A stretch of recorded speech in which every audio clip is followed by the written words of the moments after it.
के लंड पेलो वाह का कहतारू कि तहार देवर भोरे भोरे प्रणाम करता ए तहार बहिन चोदो कहेंगे आ तहार सामान ना चटता ए माधर अपना काम कर रहा म्यूजिक भोरे भोरे देवर प्रणाम करे ढोली के ए तहारा बहनी के गाने में गरम मसाला पेलो अब तू क्या कहतारू अब तोरो देवर भोरे भोरे ढोली के प्रणाम करता ए तहार बहिन चोदो भौजी सामान नहीं चटत तो मादर चोद उसको जाके बोलना मुझे अरे तारा बहनी के गाड़ी में गरम मसाला बनाओ वाह का कहता अब तहार देवर भोरे भोरे लोटा से तारा ढोनी पर जल रहता। अब सुना भाई लोग कोनो के देवर पटा के चाटे लगाता आ कोनो के देवर नु भोरे भोरे प्रणाम करता आ कोनो के देवर ढोनी पर लोटा से जल रहता। ऐसा ऐसा गाना सुन के गाली ना देवल जाई ताकि के आरती उतारल जाई कि बाद में कैसे नु कोनो पेलते नहीं खे। ए माधर अपना काम कर रहा म्यूजिक का हाल बा भाई तो आज हम फिर से बात कैले बानी बुलेट राजा पिया परदेसी एंड राजू रविंदर के। तो भाई लोग कसम से कहता नहीं ये वीडियो में नू ये वीडियो बहुत गनफान बनल बा तो ऐसे कहते हैं भाई लोग वीडियो जल्दी से के लास्ट में देखम जा। अगर चैनल पर पहली बार रकम तो चैनल सब्सक्राइब कर देम और कमेंट करके बताएं कि वीडियो कैसन बा। तो भाई लोग वीडियो बनाने का बस एक ही मकसद बा आप सभी को दिल से हंसाने के लिए ना किसी के दिल को ठेस करने के लिए। तो हम कैले खुदा खो दी और हमरे नाम आकाश बक्चौदी। आज के वीडियो नु स्टार्ट करते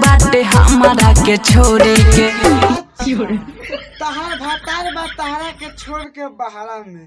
चला भौजी हम मान लेनी कि तहार भातार नु तहारा के छोड़ के बहारा में बारे तो तनी खोल के बताओ तहार देवर नु का करता रे तब तहार देवर के नु हम पटक के पेलतन मोड़े मोड़े देवर प्रणाम करे ढोली के अरे तोर बहिन चोदो वाह देवरा भोरे भोरे प्रणाम करे ढोरी के ए तहार बहिन चोदो हेलैंड के प्रणाम ना करता तहार बहिन चोदो ना भौजी के बात सुनता लोगन कैसे कहती है ए तहार बहिन चोदो लान चटाबू सीख के इलिम जब से आइल बाटे कोटा से के आइल बा इलिम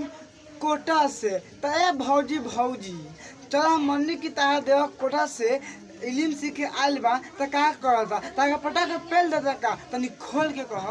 धरतवे जल देवर ढोली बलोटा से अरे तहारा बहनी के गाड़ी में छनावटा पेलो बा का कहतारू कि देवरा लोटा से जल ढारता ढोरी पर त ए भौजी सुख मनावा नु कि वो लोटा से ढारता। अगर हम रहते तो कसम से कह दी त ढोरी में कूद के पेल देते नु घावे हो जाई। हनुमान श्री राम जी के छोड़ी के अच्छा